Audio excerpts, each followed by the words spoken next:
ओम शांति। 6 जून 2020 के प्यारे बाबा के महावाक्य हैं। बाबा समझाते हैं, मीठे बच्चे, इस बेहद के खेल में तुम आत्मा रूपी एक्टर पाठधारी हो। तुम्हारा निवास स्थान स्वीट साइलेंस होम, जहां अब जाना है। बाबा पूछते हैं, जो ड्रामा के खेल को यथार्थ रीति जानते हैं, उनके मुख से कौन से शब्द नहीं निकल सकते हैं। जो ड्रामा के खेल को यथार्थ रीति जानते हैं, उनके मुख से कौन से शब्द नहीं निकल सकते हैं। उत्तर है, ये ऐसा नहीं होता था तो ऐसे होता, ये होना नहीं चाहिए था। ऐसे शब्द ड्रामा के खेल को जानने वाले नहीं कहेंगे। तुम बच्चे जानते हो, ये ड्रामा का खेल जूं मिसल फिरता रहता है। जो कुछ होता है सब ड्रामा में नूंद है, कोई फिक्र की बात नहीं है। बाबा क्या समझा रहे हैं कि बाबा ने कहा, कई बार ये मन में प्रश्न उठते हैं ना कि ये ऐसे नहीं होता, ऐसे होता, ऐसे नहीं होना चाहिए, ऐसे नहीं करना चाहिए। जो ये क्यों, क्या, कैसे, ये जो शब्द हमारे मुख से निकलते हैं किसी बात के लिए, तो बाबा ने कहा, जो ऐसे शब्द कौन नहीं बोलेंगे, जो ड्रामा के ऊपर जिनको निश्चय है, जिनको मालूम है कि जो भी कुछ हो रहा है वो कल पहले मुआफिक हो रहा है और जो होता है वो अच्छे के लिए होता है, तो उनके मन में कोई प्रश्न नहीं उठेगा।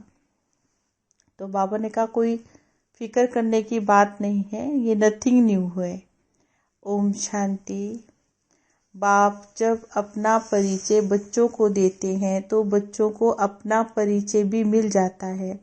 सब बच्चे बहुत समय देह अभिमानी होकर रहते हैं। देही अभिमानी हो तो बाप का यथार्थ परिचय हो, परंतु ड्रामा में ऐसे है नहीं। भल कहते भी हैं भगवान गॉड फादर है, रचता है, परंतु जानते नहीं है। शिवलिंग का चित्र भी है, परंतु इतना बड़ा तो वे है नहीं ना। यथार्थ रीति ना जानने के कारण बाप को भूल जाते हैं। बाबा है भी रचयिता, जरूर रचेंगे तो नई दुनिया ना। तो जरूर हम बच्चों को नई दुनिया की राजधानी का वर्षा होना चाहिए। स्वर्ग का नाम भी भारत में मशहूर है, परंतु समझते कुछ भी नहीं है। कहते हैं फलाना मरा स्वर्ग पधारा। अब ऐसे कभी होता है क्या? अभी तुम समझते हो हम सब तुच्छ बुद्धि थे। नंबरवार तो कहेंगे ना। मुख्य के लिए ही समझानी है कि मैं इनमें आता हूँ। बहुत जन्मों वाले मैं अंतिम शरीर में आता हूँ। ये तो नंबर 1 है। बच्चे समझते हैं अभी हम उनके बच्चे ब्राह्मण बन गए। ये सब समझ की बातें हैं। बाबा इतने समय से समझाते ही रहते हैं, नहीं तो सेकंड की बात है बाप को पहचानना। बाप कहते, मुझे याद करेंगे तो तुम्हारे विकर्म विनाश होंगे। निश्चय हो गया, फिर कोई बात में प्रश्न आदि नहीं उठ सकता। बाबा ने समझाया, तुम पावन थे जब शांति धाम में थे। ये बातें भी तुम बाप के द्वारा सुनते हो, दूसरा कोई सुना नहीं सकते हैं। तुम जानते हो हम आत्माएं कहाँ की रहवासी है। जैसे नाटक के भी एक्टर्स कहेंगे ना, हम यहाँ के रहवासी हैं। तो बाबा ने कहा, वो कपड़ा बदलकर स्टेज पर आते हैं ना। अभी तुम समझते हो हम यहाँ के रहवासी नहीं हैं। ये एक नाटकशाला है। ये अभी बुद्धि में आया है कि हम मूल वतन के निवासी हैं, जिसको स्वीट साइलेंस होम कहते हैं। इसके लिए ही सब चाहते हैं, क्योंकि आत्मा दुखी है ना।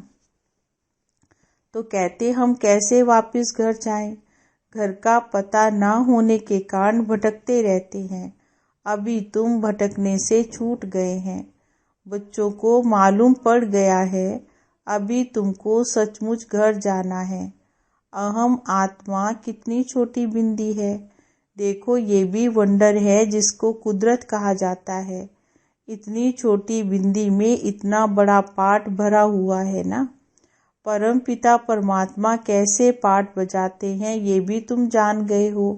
सबसे मुख्य पाठधारी तो वे है ना, उनको करण करावन हार कहा जाता है।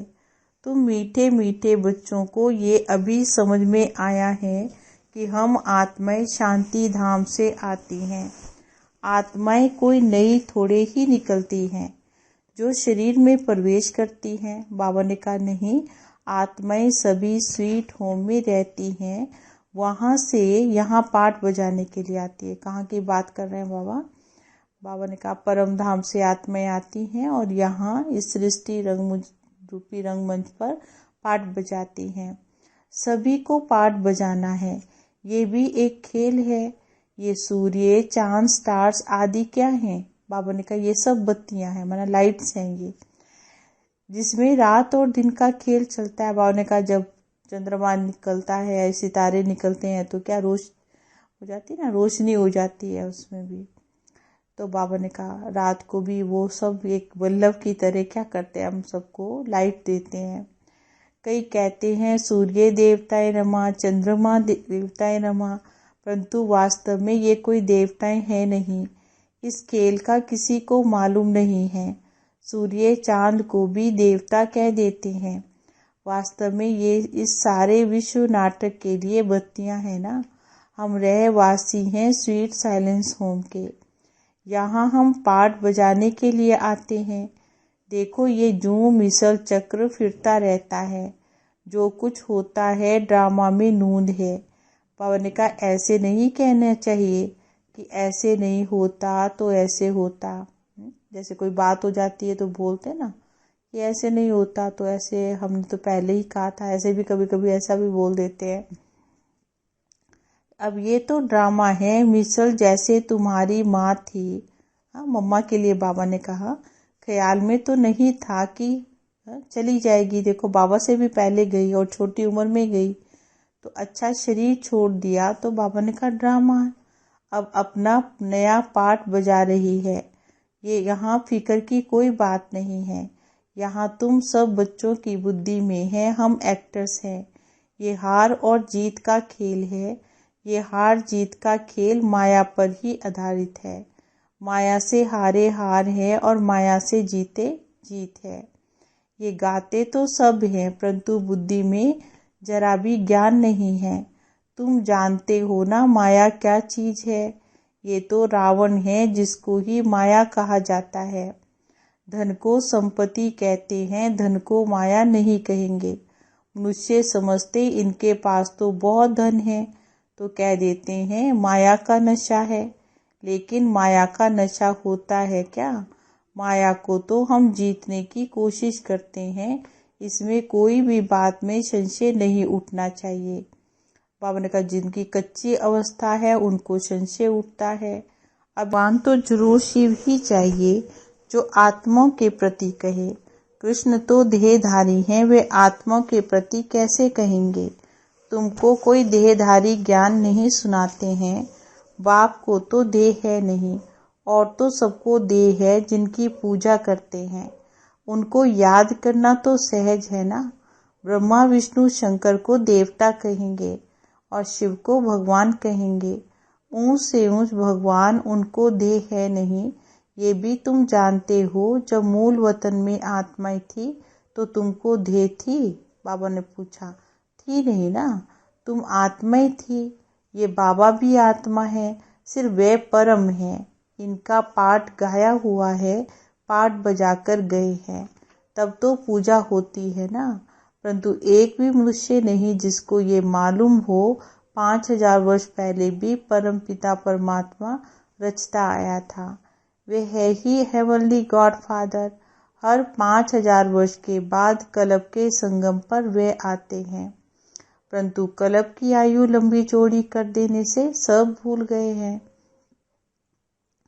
तुम बच्चों को बाप बैठ समझाते हैं। तुम खुद कहते हो बाबा हम आपसे कल्प कल्प मिलते हैं और आपसे वर्षा लेते हैं, फिर कैसे गंवाते हैं ये बुद्धि में है। ज्ञान तो अनेक प्रकार के हैं, परंतु ज्ञान का सागर तो भगवान को ही कहा जाता है। अब ये भी सब समझते हैं विनाश तो जरूर होगा, आगे भी विनाश हुआ था, कैसे हुआ था ये किसी को भी पता नहीं है। शास्त्रों में तो विनाश के बारे में क्या क्या लिख दिया है। पांडव और कौरवों की युद्ध कैसे हो सकती है? बाबा ने कहा सोचने का विषय है ना, कैसे होगी। हाँ, युद्ध को बाबा ने कहा कहाँ कौरव कितने दिखाए, पांडव कितने कम दिखाए हैं। अभी बाबा ने कहा तुम तो ब्राह्मण हो, संगम युग पर ब्राह्मणों की कोई लड़ाई नहीं होती है। बाबा कहते तुम हमारे बच्चे नॉन वायलेंस हो, अर्थात बाबा ने कहा डबल अहिंसक। अभी तुम निर्विकारी बन रहे हो, तुम ही बाप से कलब कलब वर्षा लेते हैं, इसमें कुछ भी तकलीफ की बात नहीं है। देखो नॉलेज कितनी सहज है। 84 जन्मों का चक्र तुम्हारी बुद्धि में है। अब ये नाटक पूरा होता है, बाकी थोड़ा टाइम है। तुम जानते हो अभी ऐसा समय आने वाला है जो साहूकारों को भी अनाज नहीं मिलेगा, पानी भी नहीं मिलेगा। बाबा ने कहा ऐसे समय आएगा। इसको कहा जाता है दुख के पहाड़ और खूने नाहे खेल। बाबा ने कहा दुनिया तो क्या है, दुखों से भरी हुई है ना। बाबा ने कहा एक मुरली में कहा था दुखों के तो और पहाड़ गिरेंगे। तो बाबा ने कहा सब खत्म हो जाएंगे। कोई भूल करते तो उनको दंड मिलता है। इन्होंने क्या भूल की है? सिर्फ एक ही भूल की, जो बाप को भूले हैं। तुम तो बाबा से राजाई ले रहे हो, बाकी मनुष्य तो समझते हैं मरे की मरे। अब बाबा ने कहा महाभारत लड़ाई थोड़ी भी शुरू हुई तो मर जाएंगे। तुम तो जीते जी हो ना, तुम तो जीते हो। तुम ट्रांसफर होकर अमर लोक में जाते हैं, सो भी इस पढ़ाई की ताकत से। पढ़ाई को सोर्स ऑफ इनकम कहते हैं। शास्त्रों की भी पढ़ाई है, उससे भी इनकम होती है, परंतु वे पढ़ाई है भक्ति की। अब बाप कहते मैं तुमको इन लक्ष्मी नारायण जैसा बनाता हूँ। तुम अभी सच बुद्धि बनते हो। तुम जानते हो हम ऊंच से ऊंच बनते हैं, फिर पूर्ण जन्म लेते लेते नीचे उतरते आए हैं। नए से पुराना होता है, सीढ़ी तो जरूर उतरनी पड़े ना। अभी सृष्टि की भी उतरती कला है। बाबा क्या समझा रहे हैं, इस सृष्टि की भी क्या है, उतरती कला है। चढ़ती कला थी तो इन देवताओं का राज्य था, स्वर्ग था, अभी तो नरक है ना। अभी तुम फिर से पुरुषार्थ कर रहे हो स्वर्गवासी बनने के लिए। बाबा बार बार कहते रहते हैं। बाबा ने कहा बाबा बाबा करते रहते हो ना। ओ गॉड फादर कहकर भी पुकारते हैं, परंतु ये थोड़े ही समझते हैं कि वे आत्माओं का बाप ऊंच से ऊंच है। हम उनके बच्चे, फिर दुखी क्यों हैं? बाबा ने कहा भगवान जो सुख देने वाला इतना ऊंच, तो बाबा ने कहा सर्वशक्तिमान, फिर सोचना चाहिए ना हम दुखी क्यों हैं। अभी तुम समझते हो दुखी भी होना ही है। ये सुख और दुख का खेल है, जीत में है सुख, हार में है दुख। बाबा ने राज्य दिया, राज्य छीन लिया। अभी तुम बच्चों की बुद्धि में है, बाबा से हमको स्वर्ग का वर्षा मिलता रहता है। बाबा आया हुआ है, अभी सिर्फ बाप को याद करना है तो पाप कट जाएंगे। जन्म जन्मांतर का सिर पर बोझा है ना, ये भी तुम जानते हो। तुम कोई बहुत दुखी नहीं होते हो, कुछ सुख भी है, सो आटे में नमक है। बाबा ने कहा दुख भी है तो सुख भी है। तो आज बाबा ने क्या कहा, आटे में नमक के समान है। तो बाबा ने कहा जिसको काग विष्टा समान सुख कहते हैं। तुम जानते हो सर्व का सदगति दाता तो एक ही बाप है। जगत का गुरु तो एक ठहरा ना, वानप्रस्थ में गुरु किया जाता है। अभी तो छोटे को भी गुरु करा देते, वरना छोटा बच्चा हो ना उसको भी गुरु कर देंगे। अगर मर जाए तो सदगति को पाएंगे। बाबा कहते वास्तव में किसी को भी गुरु नहीं कह सकते, गुरु वे जो सदगति दे। अब सदगति दाता तो एक ही है, बाकी क्राइस्ट बुद्ध आदि कोई भी गुरु है नहीं। वे आते हैं तो सबको सदगति मिलती है क्या? क्राइस्ट आया, उनके पीछे सब आने लगे। जो भी उस धर्म के थे फिर उनको गुरु कैसे कहेंगे, जबकि ले आने के लिए निमित्त बने हैं। पतित पावन तो एक ही बाप को कहते हैं, वे सबको वापस ले जाने वाला है। स्थापना भी करते हैं, सिर्फ सबको ले जाए तो प्रलय हो जाएगी। अब बाबा ने कहा सब दुनिया खत्म तो हो नहीं सकती ना, अगर सब खत्म हो जाए तो प्रलय हो जाएगी। बाबा ने कहा लेकिन प्रलय तो होती नहीं है।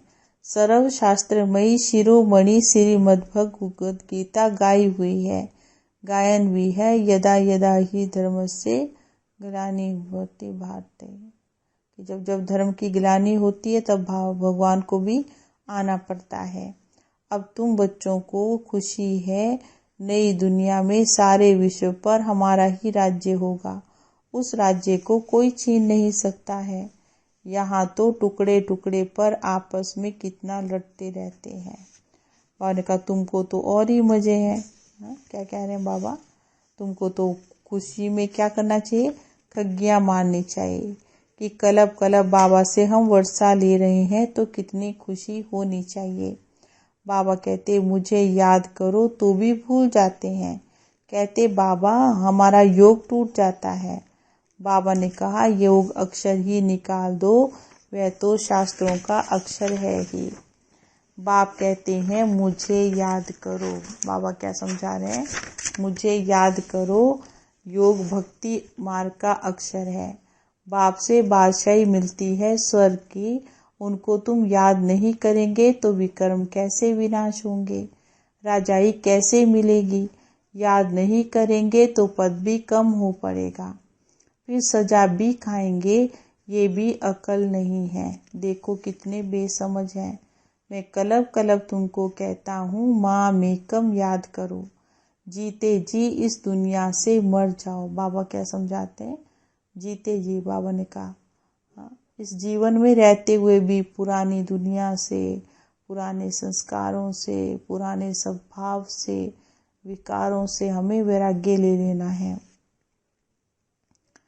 बाबा की याद से तुम्हारे विक्रम विनाश होंगे और तुम विजय माला का दाना बन जाएंगे। ये कितनी सहज बातें हैं। ऊंच से ऊंच शिव बाबा, फिर ब्रह्मा बाबा, दोनों हाईएस्ट हैं। वो पारलौकिक है, ये अलौकिक है।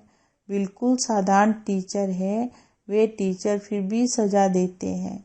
ये तो पुचकार देते रहते हैं, कहते हैं मीठे बच्चे बाप को याद करो, सतो प्रधान बनना है।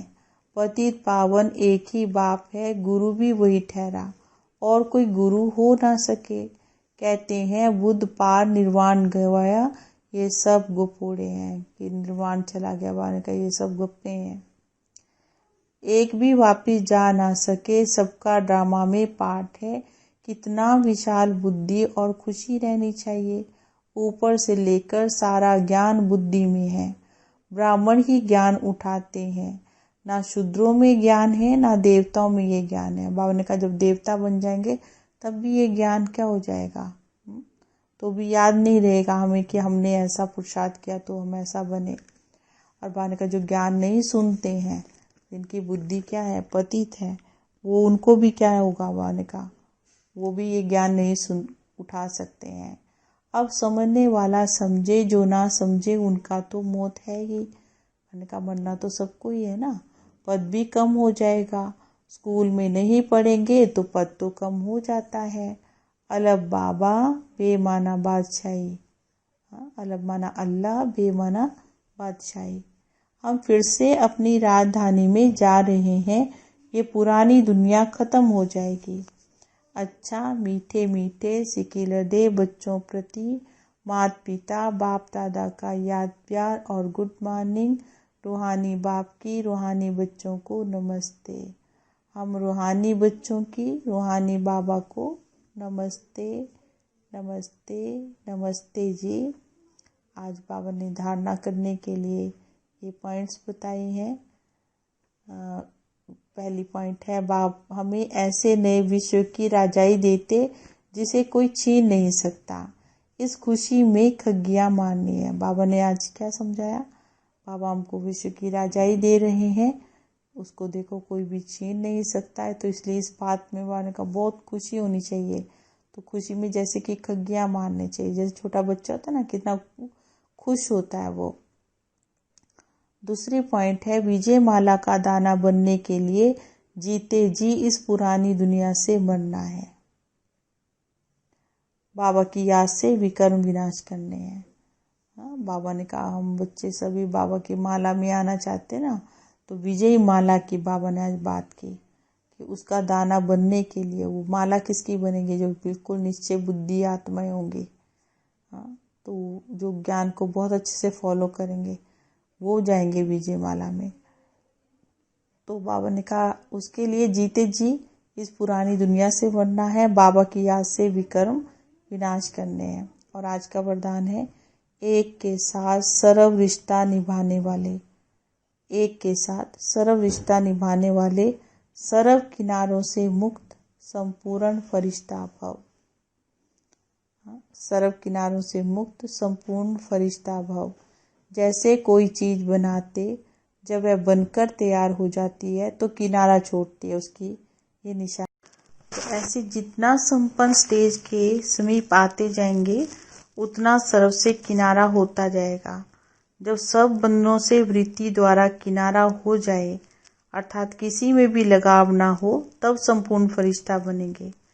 एक के साथ सर्व निष्ठे निभाना यही ठिकाना है। इससे ही अंतिम फरिश्ते जीवन की मंजिल समीप अनुभव होगी और बुद्धि का भटकना बंद हो जाएगा। और स्लोगन है स्नेह ऐसा चुंबक है जो ग्लानि करने वाले को भी समीप ले आता है। स्नेह क्या है? चुंबक के समान है। बाबा ने कहा जो हमारी ग्लानि करने वाले होंगे ना, तो वो भी हमारे करीब आ जाएंगे, वो भी हमसे स्नेह करने लगेंगे। तो स्नेह में इतना जादू है। ओम शांति।